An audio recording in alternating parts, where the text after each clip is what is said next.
Graça e paz, meus irmãos, a paz do Senhor Jesus Cristo. Aqui é o intercessor Wellington Lucena trazendo mais um vídeo de edificação para este canal. Meus irmãos, hoje eu vim falar um pouco da relação que eu tenho com alguns inscritos do meu canal no particular. Eu tenho um mistério de Deus na minha vida, ainda mais por eu ter vindo da homossexualidade, mas eu não sei porquê. Eu tenho um mistério de Deus que eu tenho uma conexão muito forte com o público masculino. Então, a maioria das pessoas que me procuram para esclarecer dúvidas na área espiritual, geralmente são homens, principalmente homens héteros. Alguns casados, outros solteiros. Eu não sei porque é uma forma de Deus trabalhar e muitos são esses que me procuram para esclarecer alguma dúvida. E eu tenho recebido ultimamente, através de contato, é como se eu fosse um psicólogo, vamos dizer assim. Então, algumas pessoas me pedem aconselhamento bíblico, porque passam por muita luta. Eu não sei se é por conta que eles olham no título a questão de eu ser intercessor, se isso contribui, ou se é a minha pessoa quando eles olham no vídeo.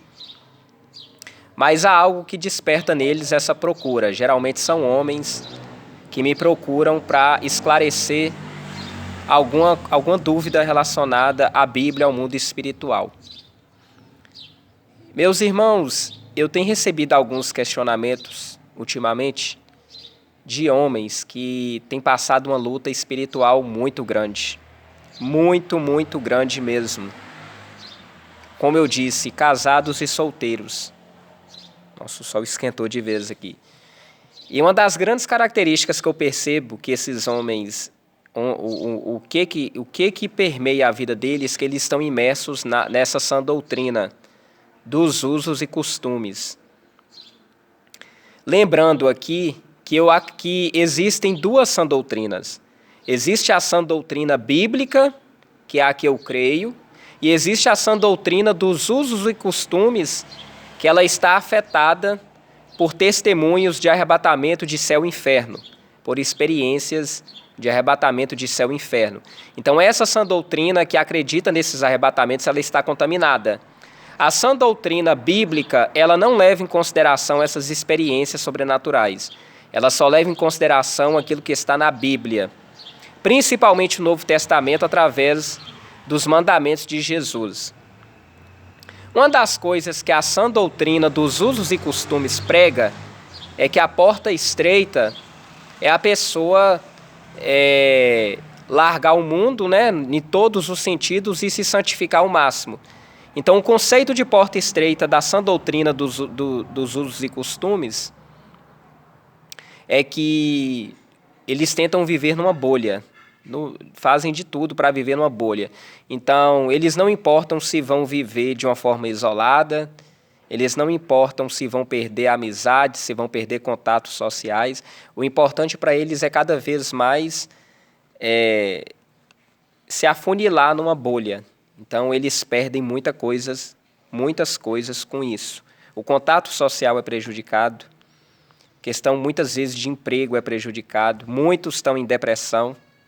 Por quê? Porque eles perdem o contato com outras pessoas, ou então muitas vezes até as outras pessoas se afastam deles, e nisso vai surgindo o fanatismo. Por quê? Porque eles acham que a verdade deles tem que prevalecer. Então eles acham que somente eles é o certo, que a verdade deles é o certo. E tem hoje os que pregam a suficiência de Cristo, que se a gente for olhar na palavra, ela é a mais condizente. Eu vou mostrar para vocês aqui o que fala na palavra a respeito da suficiência de Cristo. Lá em Gálatas, na Epístola aos Gálatas, no capítulo 2, versículo 16, então Epístola aos Gálatas, capítulo 2, versículo 16, vou mostrar para vocês aqui a parte sublinhada. Olha.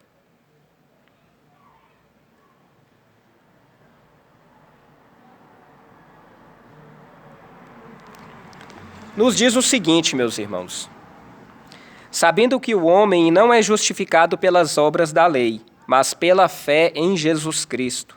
Temos também crido em Jesus Cristo para sermos justificados pela fé de Cristo e não pelas obras da lei, porquanto pelas obras da lei nenhuma carne será justificada. Então nós estamos vendo aqui, meus irmãos, através da suficiência da cruz, que só através de Jesus Cristo é que nós somos salvos. Então nenhuma obra da lei é capaz de nos trazer salvação. Quem acredita na suficiência de Cristo, da cruz, não fica se martirizando, né, nessa questão de não tem essa fé duvidosa se vai para o céu, se vai para o inferno, não. Porque a pessoa já crê que Jesus já se fez maldito, já pagou toda a maldição ali na cruz do madeiro, né? Porque através da fé de Jesus, então a pessoa, ela tem uma fé mais potencializada, vamos dizer. Diferente do crente que acredita na sã doutrina dos usos e costumes, que tem uma fé contaminada e vacilante. Então esses homens que eu tenho contato, que a maioria são da sã doutrina, eu percebo assim que a maioria são perturbados. Eu não vou expor o nome deles aqui, mas a maioria desses homens, meus irmãos, eles são perturbados. Eu vou falar homens porque o meu contato maior é com o público masculino. Eles não têm certeza da salvação, eles têm um medo terrível de ir para o inferno. Eles são atormentados por demônios, eu percebo. Então, as características principais dessas pessoas, né, que são atormentadas, eles são perturbados, são atormentados por demônios, eles não têm certeza da salvação, têm um medo terrível de ir para o inferno. Alguns são depressivos, alguns sofrem de depressão. E, meus irmãos, a coisa se torna tão mais complicada porque eu tento mostrar para eles, através da palavra, sobre a suficiência de Cristo. Irmãos, não entendam aqui que a suficiência de Cristo ela é uma forma de doutrina, primeiro que ela é bíblica, ela não é uma forma de doutrina de defender o mundanismo. Tem muitos crentes que atacam a suficiência de Cristo, principalmente alguns crentes que pregam os usos e costumes, eles atacam a suficiência de Cristo como se fosse uma doutrina permissiva para a pessoa pecar. A Bíblia em nenhum momento fala isso. Jesus falou, né? Tomai de mim o meu jugo que é leve e suave. Então, a suficiência de Cristo, para quem crê e é convencido pelo Espírito Santo que através de Jesus se consegue a salvação, a doutrina de Cristo ela traz liberdade. Se o crente ele entra na libertinagem, a culpa não é da suficiência de Cristo. A culpa é da própria pessoa que usa essas justificativas para pecar. Vocês estão entendendo? Então, tem muitos crentes que estão imersos nos usos e costumes, por quê? Ele tem medo de acreditar na suficiência de Cristo porque ele sabe que ele não é liberto. A verdade é essa. Então, tem muitos crentes que eu converso que eles estão nessa sã doutrina dos usos e costumes porque nem eles mesmos acreditam na libertação deles. Eu falo porque eu converso com alguns e eles me falam. E olha para vocês verem, eu estava nessa sã doutrina que eu já justifiquei, nessa sã doutrina de usos e costumes, eu justifiquei como é que eu entrei nela e graças a Deus eu saí. Hoje eu acredito na suficiência de Cristo e pela vinda que eu vim da homossexualidade, né, graças a Deus, nem por isso eu tenho vontade de voltar para essa vida. E olhe que a suficiência de Cristo ela me dá uma liberdade maior, uma liberdade para eu socializar. Graças a Deus eu sou uma pessoa muito sociável, uma liberdade maior, né? Essa questão até de vestimenta. Então, por exemplo, eu já me adaptei a esse preceito dos usos e costumes, de vestir uma roupa, no sentido assim, né? De uma roupa bem mais social, de dormir. Então, é uma questão de costume. Eu me acostumei aos usos e costumes. Mas isso não quer dizer que isso é o que eu te falo. Cristo me dá essa liberdade. Se eu quiser usar bermuda, camiseta, eu posso. Eu não faço porque eu não quero. Isso é uma questão de maturidade espiritual. Entendeu? O fato de eu usar bermuda, eu entendo hoje pela palavra que não é pecado. Não é pecado. a menos que eu venha vestir uma bermuda, suponhamos, que eu tivesse um corpo todo malhado, umas pernas grossas, deixa a moto passar. A menos que eu vestisse uma bermuda de forma proposital para mostrar o meu corpo, mostrar minhas coxas, minhas pernas, né? Porque existem pessoas assim. Existem crentes que fazem academia, têm um corpo todo, né, o corpo todo trabalhado e usa camisetas e roupas para marcar o corpo e provocar o quê? Lascívia, provocar a luxúria, tanto homens quanto mulheres. Então, seria uma forma intencional de usar a libertinagem. Mas voltando ao assunto aqui. Então, o conceito de porta estreita do crente, dos usos e costumes da falsa sã doutrina, eles acreditam que é viver numa bolha. Só que a palavra fala, meus irmãos, olha o que fala lá Olha o que fala lá no Evangelho de João, capítulo 10, versículos 7, 8 e 9. Capítulo 10, versículos 7, 8 e 9.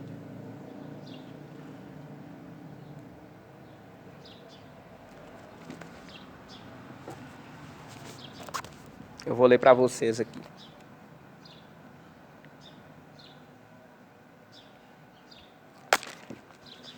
Nos diz assim, meus irmãos: tornou, pois, Jesus a dizer-lhes: em verdade vos digo que eu sou a porta das ovelhas. Todos quantos vieram antes de mim são ladrões e salteadores, mas as ovelhas não as ouviram. Eu sou a porta. Se alguém entrar por mim, salvar-se-á, e entrará e sairá e achará pastagens. Então vou tornar a ler. Tornou, pois, Jesus a dizer-lhes: em verdade vos digo que eu sou a porta das ovelhas. Todos quantos vieram antes de mim são ladrões e salteadores, mas as ovelhas não as ouviram. Eu sou a porta. Jesus falou: eu sou a porta. Está no Evangelho de João, capítulo 10, versículo 9, viu? Eu sou a porta. Se alguém entrar por mim, salvar-se-á, e entrará e sairá e achará pastagens. Meu irmão, a pessoa que crê na suficiência de Cristo sabe o seguinte, que a porta estreita é Jesus. Se a porta estreita é Jesus, ele deixou todos os mandamentos aqui na palavra, então quando um crente ele sai de alguma coisa que está fora da Bíblia, de procurar orientações em arrebatamentos de céu e inferno, de procurar outras coisas, ele já está saindo da porta que é Jesus Cristo. Então Jesus disse que ele é a porta, aqui no capítulo 10, versículo 9, que eu acabei de ler. Então nós da suficiência de Cristo acreditamos que a porta é Jesus Cristo. Então a partir do momento que um crente deixa de ler a Bíblia e meditar na palavra e praticar a palavra e vai procurar na curiosidade, saber de orientações do que uma pessoa foi arrebatada no céu e inferno e viu lá o trono de Satanás, as alas dos drogados, das prostitutas, dos alcoólatras, dos homossexuais, dos suicidas, porque a Bíblia é o que eu sempre tenho falado com esses inscritos. A maioria deles eu percebo que eles têm uma conexão muito forte com essa doutrina dos usos e costumes. E eles creem muito nessa questão de experiência de arrebatamento de céu e inferno. Só que quando eu vou explicar para eles, não entra na cabeça. A cauterização está tão grande que você mostrando a palavra não entra. É só uma ação do Espírito Santo para fazer e convencê-los do pecado, para vocês verem como é que a cauterização é tão grande. Teve um que eu estive conversando sobre isso, né? Ele sempre vinha com essa questão de falar, mas lá no inferno tem não sei o que. Eu falei ao meu irmão, eu falava com ele, aonde que na Bíblia fala isso, meu querido? Que lá no inferno tem compartimento para prostituta, tem compartimento para drogado, para bêbado. Mas isso aí é um mistério sobrenatural. Eu falei, mas meu irmão, a Bíblia fala que nós temos que ser iguais os crentes bereanos. A gente não pode acreditar numa coisa, principalmente se ela não está na Bíblia. Aí ele veio questionar para mim, né?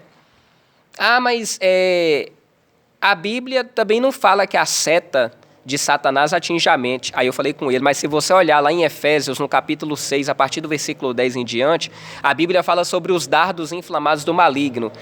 E se você olhar o contexto também, igual Saul, que foi atormentado por um espírito maligno, você vê na palavra que existem sim influências satânicas que influenciam a mente da pessoa. Então, esses irmãos que têm essa fé contaminada, você pode mostrar muitas vezes na palavra que aquilo não existe, mas a pessoa, ela crê de todas as formas e ela quer achar uma justificativa que ela está certa. Aí eu sempre falo, aí eu falei para alguns, né? Eu falei, irmão, você sabe por que você está passando por essa perturbação toda? Porque a sua fé está contaminada. Você deixou de crer na Bíblia porque, igual a palavra fala, entrai pela porta estreita e apertado o caminho que te conduzirá à vida eterna. A porta estreita é Jesus, ele falou. Então, a partir do momento quando você deixa de acreditar na Bíblia e começa a acreditar nessa história de arrebatamento, de céu e inferno, que a pessoa foi não sei o quê, você já contaminou a sua fé. Meus irmãos, e eu passei por isso, entendeu? Essa questão de crer nessas coisas, eu percebi como é que a minha fé foi tão prejudicada. E quando a fé está contaminada e prejudicada, os demônios aproveitam e fazem um estrago. Então, a gente tenta mostrar para esses irmãos, através da palavra, o quão cegos e errados eles estão, mas eles sempre tentam procurar uma justificativa.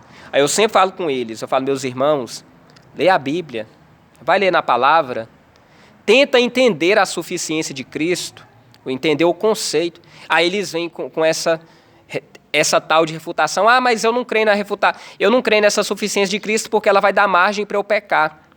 Aí eu sempre falo com eles, então se você acredita que você vai pecar, é porque você mesmo admite que você não está liberto. Então, para muitos que estão nesses usos e costumes, nessa doutrina de usos e costumes, eles nem creem na própria libertação deles, meus irmãos. Por isso que o caso é tão sério. E tem gente que ainda defende essa doutrina, não coloca a mente para funcionar, para ver o quão perniciosa ela é. Eu debati com um desses inscritos a respeito daquela passagem que fala lá na carta aos Coríntios, sobre uma mulher, sobre as mulheres que entravam no templo e que elas não podiam cortar o cabelo. Eu expliquei para ele porque a palavra não fala dessa maneira. E se você tem que procurar um artifício teológico para explicar, eu falei, meu irmão, lá na Bíblia, aquelas mulheres que tinham cabelo raspado e que elas tinham que usar o véu, elas eram prostitutas que estavam prestando